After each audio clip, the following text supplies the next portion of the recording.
The Panthers and Sergei Bobrovsky were able to close the door after leaving it wide open in the third period in a game that felt like it sums up this year perfectly for the Florida Panthers in a milestone game for Panther legend Aaron Eggplat and head coach Paul Maurice. We'll break that all down right here on Florida Panthers Daily on this Wednesday, another middle of a work week, March 25th here on Florida Panthers Daily, part of the Fan Arch community. We go every single day, Monday through Friday, talking every single day about this team on the jersey right behind me, the Florida Panthers. So if you're just new to the action or if you've been watching here alongside of us every single day, but you haven't hit that subscribe button below, go ahead and do that because we will break it down Monday through Friday. It's Florida Panther hockey, and there's a lot going on, even though it may not be a playoff push. We do have a lottery push to look forward to, and that is where we'll wrap up the show later today. I'm AJ Sheridan. If you don't follow me yet, AJ Sheridan Radio are my handles on both Twitter, X, and Instagram. Let's jump in to that game last night against the Seattle Kraken. I told you on yesterday's show the Kraken are going to come out hungry. They're going to fight till the very end. They're going to do everything they can to pick up 2 points in what feels like a must-win game for the Seattle Kraken, coming off 3 straight losses into the game. And they are in the thick of a playoff push, or at least they were maybe before this skid, and you knew that they needed 2 points against the Florida Panthers, who again come in banged up. I mean, that's just the summary of the year for the Florida Panthers. I couldn't find the stat I was looking for yesterday, but it was 409 games missed to injuries for the Florida Panthers. The league average in the NHL, 230. So take of that of what you will, but that is part of the reason the Florida Panthers sit where they sit right now in the standings, and just simply not going to make the playoffs, looking closer to that lottery. I mentioned a milestone game for Coach Paul Maurice and Aaron Eggplat. We'll talk about that in just a minute. And also Sergei Bobrovsky picking up the win last night in a shootout. That was a milestone win for him, which also relates him to yet some more Florida Panthers goaltenders. But let's talk about that game that did go to a shootout last night, where Hinostroa was the lone goal in the shootout and got the Florida Panthers the win. Bob was able to stop all 3 shooters for the Seattle Kraken. But let's back up, because what felt like a crazy, never going to end third period started with a very slow first period. There were only 8 shots in that first period. We didn't get our first media timeout last night till over 15 minutes into the game.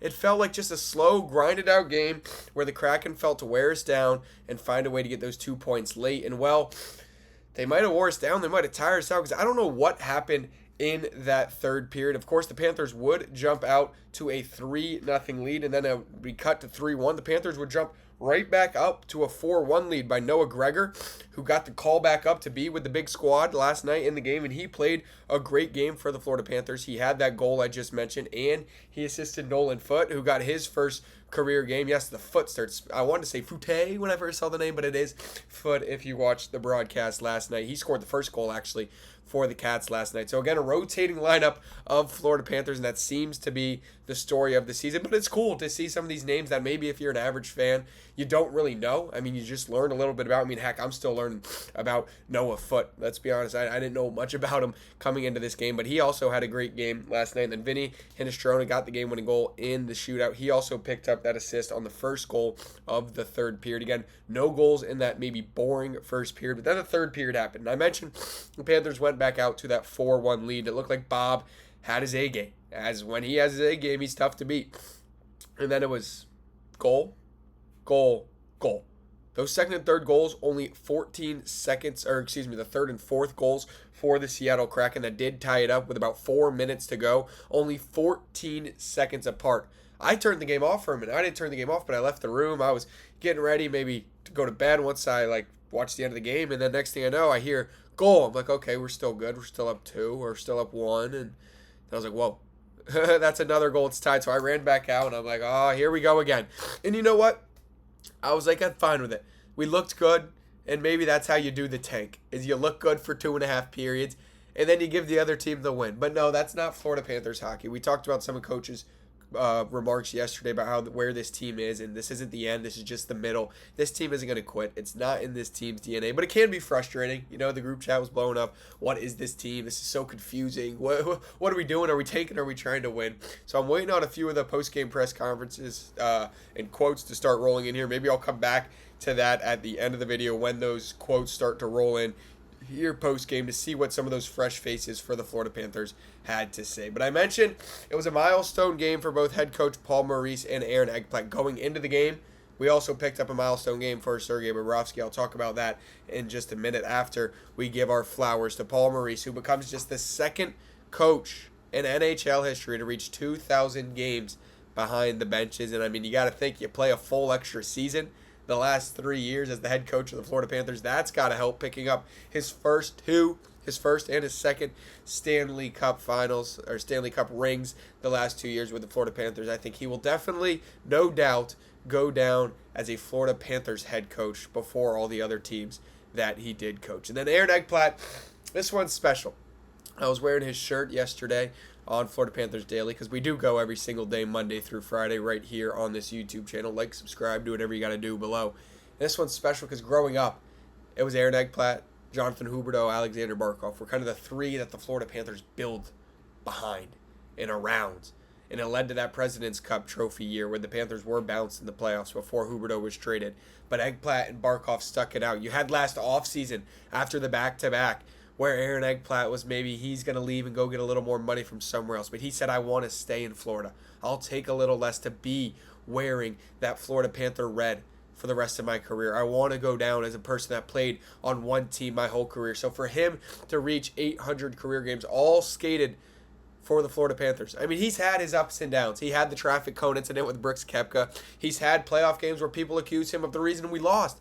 I might have been there before I started this podcast, but you will never, maybe rarely, very rarely, hear me give Aaron Ekblad any criticism because of what he has done. He has earned the right, the respect of all Florida Panthers fans, and at least that is my opinion. You skate 800 games in the same jersey, sure, there's going to be a game or two where maybe it's not your best. Sure, Coach Paul Maurice is at 2,000 games. I guarantee you he hasn't been at his very best for even 800 of those.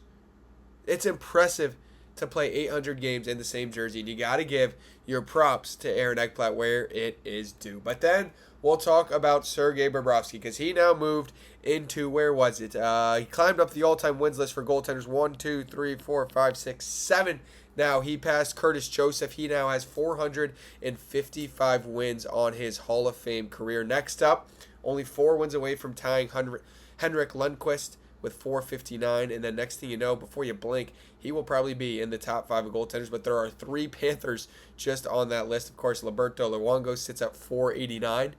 Let's hope if the Panthers are able to work a deal in the offseason with Sergei Bobrovsky, which once he wasn't moved at the deadline, that's what all roads tend to point to, is looks like he will be back for the Florida Panthers. He might just pass Roberto Luongo and move in to that 4th place all-time. Depending on how long he suits up for the Panthers, he could possibly pass Patrick Roy at 551. He would need just under 100 more wins for that, so very unlikely.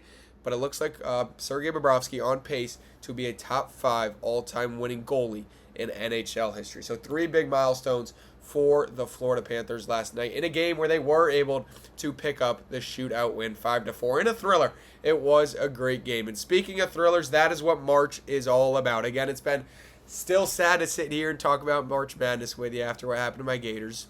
But I told you I was going to do this because I'm doing a bracket all week long, so I want your votes in the comment. We had Matthew Tkachuk coming out of yesterday's bracket. We had Brad Marchand coming out of Monday's bracket. In today's bracket, I told you, it's going to be the bracket of Sam's. And if you're new here, you're doing this, you're letting me know who you think the winner would be based on a shootout with Sergei Bobrovsky, that goaltender we just talked about, in net. So you got Sam Bennett, Evan Rodriguez, Sam Reinhart, Dmitry Kulikov are 4 players in this quote-unquote Sam region. Who do you think would win a bracket style? You got Bennett versus Kulikov, Reinhart versus Erod, and then, of course, the winners of that meet. Who do you think would come out of that little region in a shootout battle against Sergei Bobrovsky? Let us know in the comments below. The winner of this will take on Tkachuk in our Final Four on Friday, where we announce our winners on Monday. Marchand will await the winner of tomorrow's region. Now we'll move on. I mentioned it looked like the Panthers were going to tank, and this is where I'll usually do a standings update just to kind of keep you informed about what's going on in the NHL in general. But today, we're going to do a little tank-a-thon look ahead, because the Florida Panthers, these are before the numbers are updated after last night's win, so they'll be a little different, but not much. Of course, you remember that top 10 pick from the Chicago Blackhawks will be the Florida Panthers if it remains in the top 10. So it is important. And just if you're new to the NHL, the draft lottery, the first overall pick is awarded by the drawing of ping pong balls, kind of similar to the NBA. If you're a basketball fan, a team can only jump up 10 spots. So only the top 11 teams can be eligible for that first overall pick. So the Panthers got to remain in the top 10 to have the pick, got to remain in the top 11 to have a chance at that first overall pick. If you're in 12 to 16, you can't get the first overall pick, which I like that idea. So the Panthers now sit right now at about that 9 seed. Again, this is before inputting last night's results. Only a 1% chance to get that 11 spot. Right now, the highest percentage for the Panthers are at that 9 spot with over 65%. But that 1 and 2 slot also, you never know. It's why they call it a lottery. Both over 5% chance for the Florida Panthers. So you never know. The average, though, it seems like the Panthers, if you just go based off the odds of what you're expected to get by where you finish, will be right around in that 8-9 range. But again, has to be in that top 10 range if you want to keep your first round pick, our first round pick from the Chicago Blackhawks from getting Seth Jones just a year ago. We'll look a little more into this tomorrow right here on Florida Panthers Daily because there are some funny scenarios that can play out in front of the Florida Panthers as we get closer to the end of the season. We get closer to look forward more to the draft than we do the Stanley Cup Finals here on Florida Panthers Daily. I haven't got any of the post-game comments to come in, so we can take a look at those tomorrow here on Florida Panthers Daily as we'll get you set for the next game on the Panthers schedule. Until tomorrow, Florida Panthers Daily, the Panthers pick up an exciting win in a game that looked like it wasn't going to go the Cats' way. They finally do it. Maurice and Ekblad and Bobrovsky all hit milestone games in their Hall of Fame careers for all three. At least 2 of the 3 are Hall of Famers for sure. And we'll be back tomorrow. Until then, I'm AJ Sheridan at AJ Sheridan Radio. Like, subscribe below, and let's go Cats.